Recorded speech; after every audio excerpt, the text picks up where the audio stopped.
Salut à tous, alors on va faire un petit exercice de prépa sur le thème de la trigonométrie. Moi c'est un exercice que je donne à mes élèves de BCPST de première année.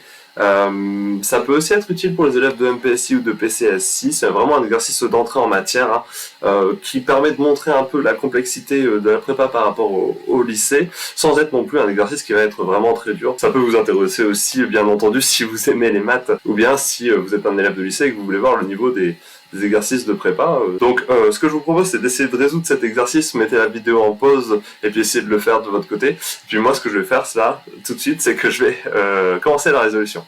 Allez c'est parti. Donc là on est sur l'exercice calculer cos de 3a en fonction de cos a. Déjà les formules qui sont importantes pour résoudre l'exercice. Donc en premier lieu on a la formule cos de a plus b qui vaut donc ceci, et puis les formules aussi cos de 2a et sinus de 2a. Donc il y en a d'autres, des formules avec sinus de a plus b, etc. Mais je ne les mets pas parce que elles ne sont pas utiles dans cet exercice.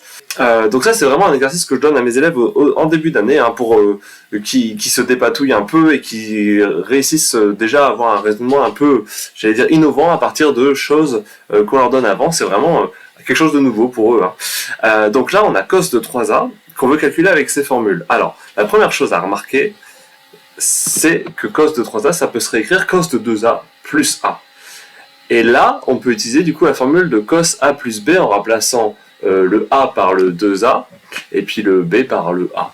À ce moment-là, hop, on développe la formule ici. Donc j'ai mis en rouge le fait qu'on utilise cette formule-là. Et comme vous pouvez voir, ça nous donne exactement ceci, à ceci près qu'on a changé donc le a par 2a et le b par a.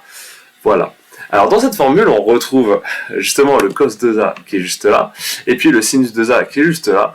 Donc ça tombe bien, on va pouvoir utiliser les formules, hop, ci-dessous. Alors bon, j'ai étendu un peu, comme on peut voir, le cos 2a a été remplacé par 2 cos carré de a moins 1, et le sinus 2a a été remplacé par 2 cos a sin a.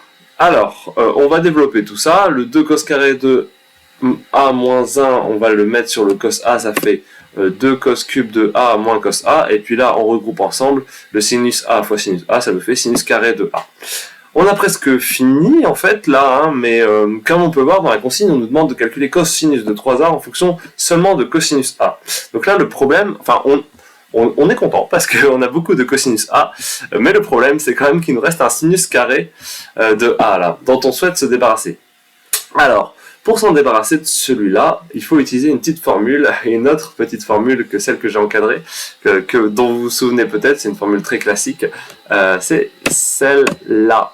On va utiliser cos carré de a plus sinus carré de a égale 1.